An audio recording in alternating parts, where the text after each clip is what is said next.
So now I'm so used to shaving it down to 60 seconds that I'm told I have 3 minutes, and I don't know what to say. So I basically want to start out by saying this.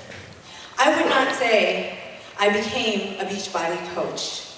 Throughout this entire journey, which I started my journey with the coaching network in November 2009, I would say I became Kristia Hord and discovered my potential, my full potential, and my purpose in life with the help of the most tremendous company to back me up.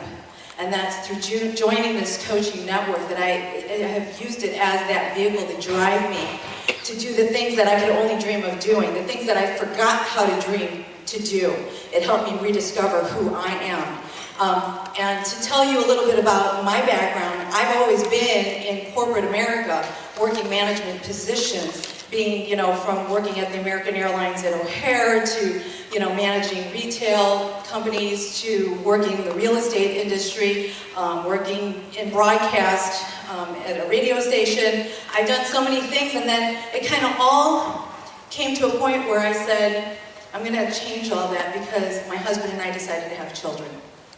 And I gave all that up because I wanted to be a stay-at-home mom. And it was so important to me because I was born in the Philippines and came here when I was 9 months old and didn't have the benefit of having my parents around to raise me.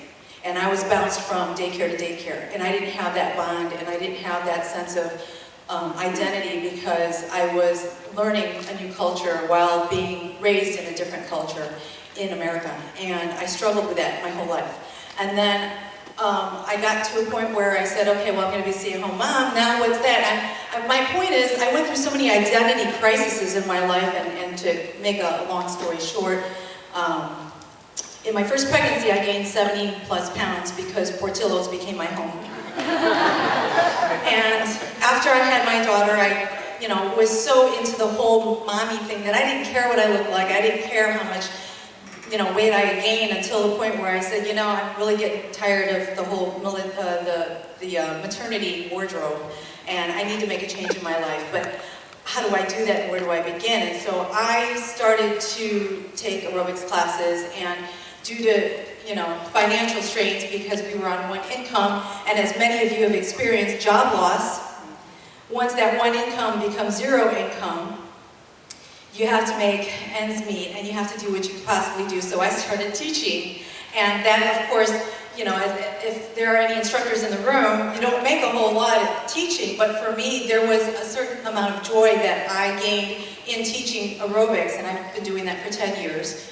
And that was to share a common goal with other people, a common interest that I wanted to better myself. And when I saw that through other people's eyes that were in that room with me, I said, there was a spark that I said, I wish there was something more that I could do for the people that I have for 1 hour an entire week, if they even show up.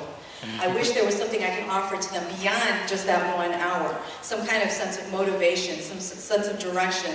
And I'm not just talking nutrition, and I'm not just talking about fitness, but I'm talking about finding that why with that individual and find the root of the problem of why it is that you want to make that change. Do you want to lose that 10 pounds to feel better?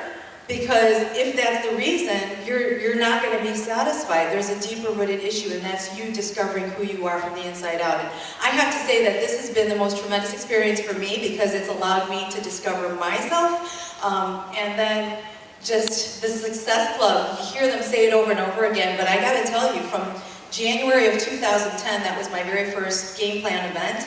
I had achieved Success Club month after month, and you wonder, that's such a big goal that I can't achieve it, and it's basically incorporating these daily steps that if you do it enough times, it becomes natural to come up to somebody and say, hi, what's your name?